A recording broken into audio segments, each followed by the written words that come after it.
Wyoming has things you don't miss. Frontier Days, Yellowstone, the Tetons, Devil's Tower.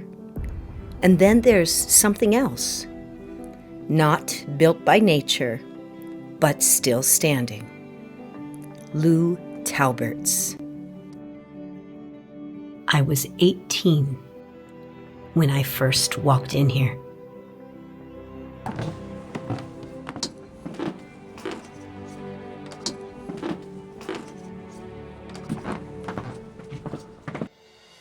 And I remember thinking, this place feels differently. It smelled like leather, like something real.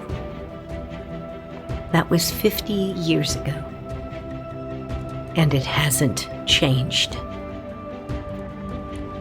Find me something else that hasn't.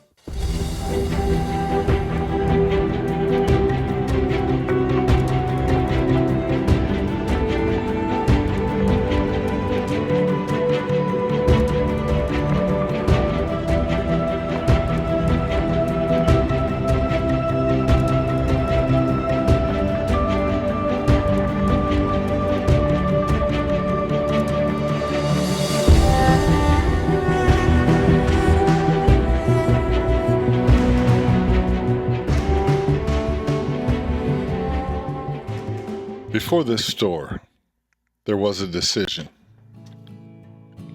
A 15-year-old boy leaves Germany. No money, no safety, no guarantee he makes it. Most people don't do that. They stay. He didn't. He crossed an ocean, chasing a story he hadn't lived yet. The Wild West. Buffalo Bill, something bigger than where he came from.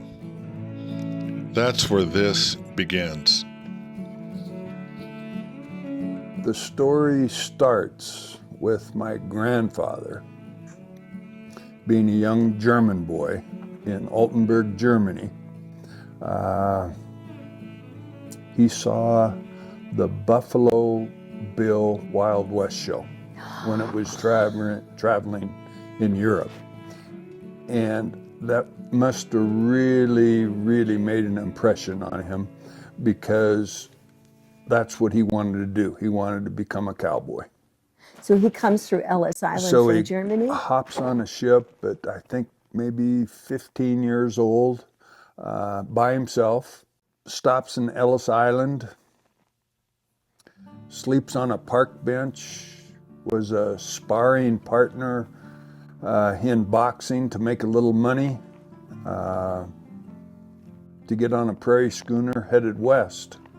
And he ended up at the Swan Land and Livestock Company in JM, Wyoming, which was one of the 010 bar, and the Swan Land and Livestock Company were one of the largest landowners in the country at the time. And he was a cowboy. He liked horses. He wasn't a big man, but he was feisty and he was tough.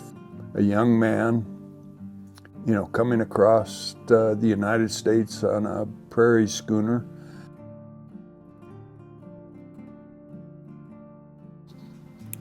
Fort Laramie.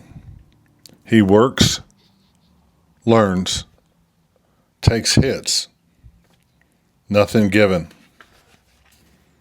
Everything earned. 1919, he opens a store. Not because it was safe, because he wasn't built for safe. That's the difference.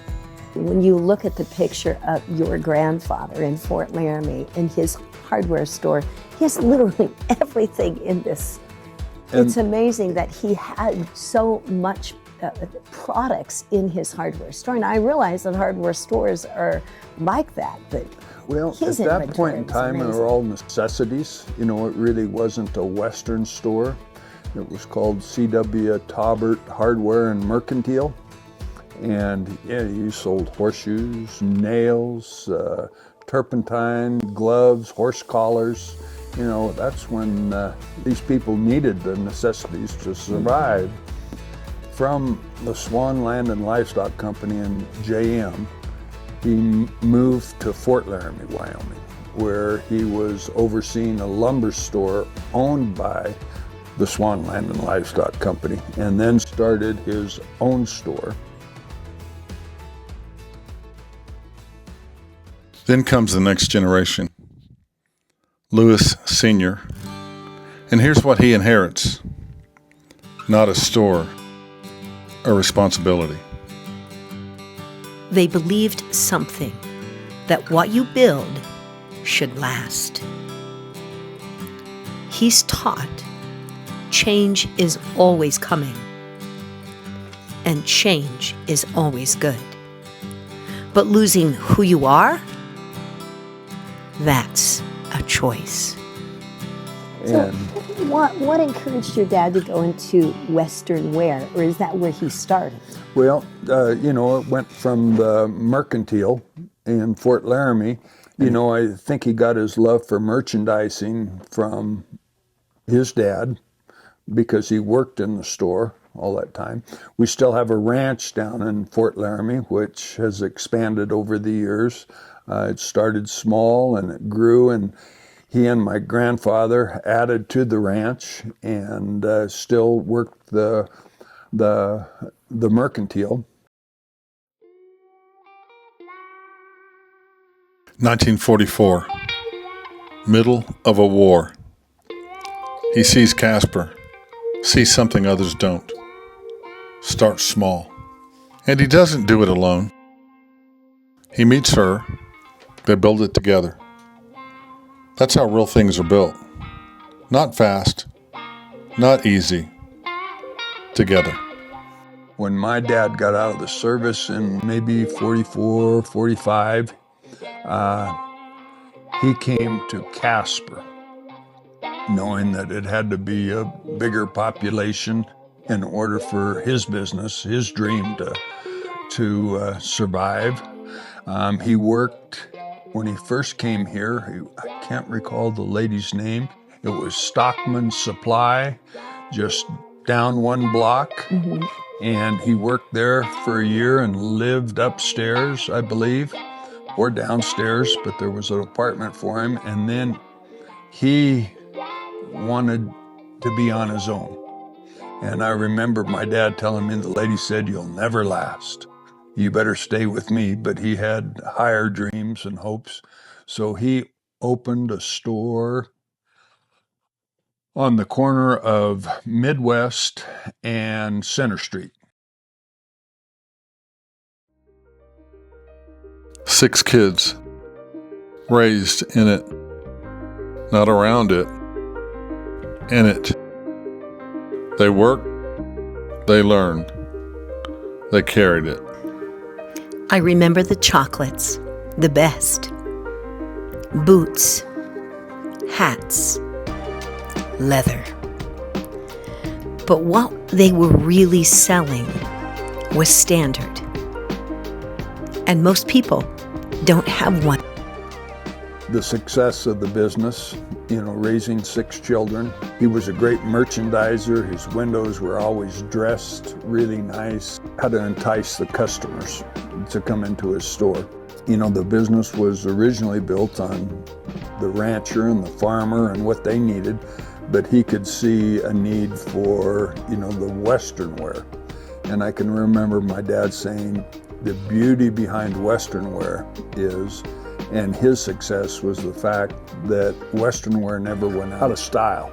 That was part of his success, was having a specialty store that people would come to that he loved. Then everything changed. Big box, online, cheap, fast, disposable. And most places like this didn't survive it. You guys have never lost that quality, because that's the one thing that I always remember of coming into Lou Taubert. It's the great quality pieces that I don't even think they do anymore, like wrapping your Christmas gifts. My kids always recognize if a Lou Taubert Christmas gift under the Christmas tree because of the wrapping paper. But it was twine. Yeah, it's My good. dad said changes are always good. If you don't like it, you can Always change it back. It's just been a good ride. We like what we do. I have 2 other brothers and 3 sisters, all involved in the business, so were instrumental in our progression through the years. They had a choice: become like everything else or hold the line. They held it. They adapted. But they didn't sell out. Now that's rare.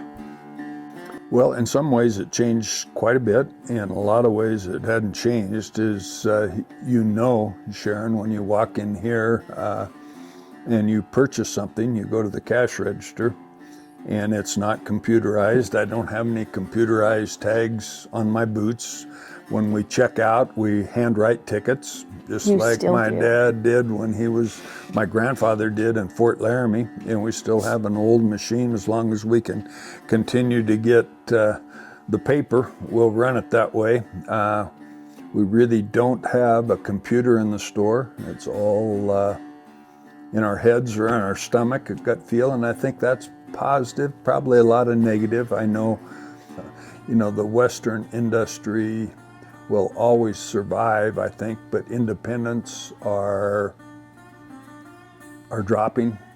You won't find many independent Western stores anymore. You see a lot of farm and ranch stores thriving now, a lot of business over the internet, and I'm not so naive that I don't know people buy a lot of boots and hats and clothing on the internet, but in the Western industry, when you think of boots and hats and sport coats, you got a touch and feel of this merchandise. There's a big difference.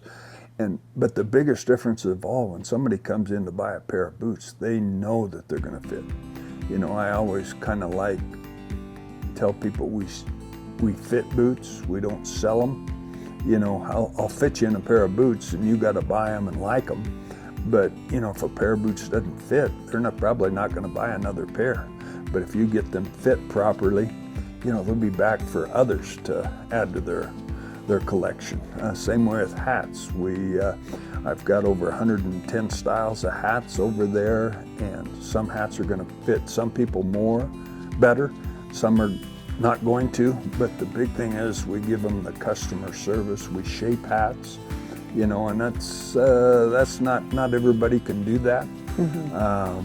You have to make a hat look good on somebody. I can tell when somebody walks in the store and where did they get that hat? I don't think I've ever seen you without a hat. Probably not, but I still have hair.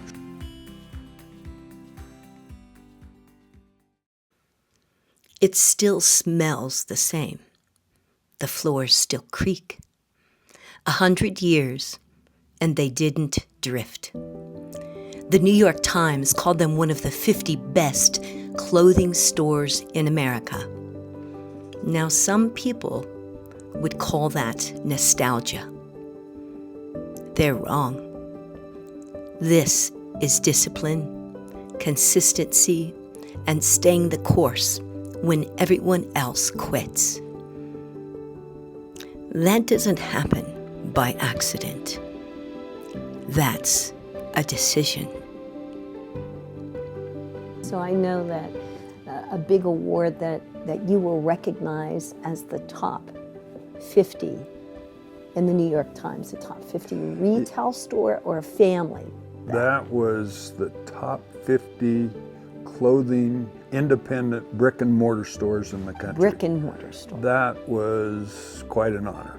And we had no input in that other than the fact that they did an interview and then came out to the store and saw it. And then all of a sudden, I was hearing it from some of our vendors that we were recognized as the top 50 stores in the country. This business would not have thrived to where it is today without our local traffic, the traffic that comes from within the state and within the United States and international, to cater to people that we love.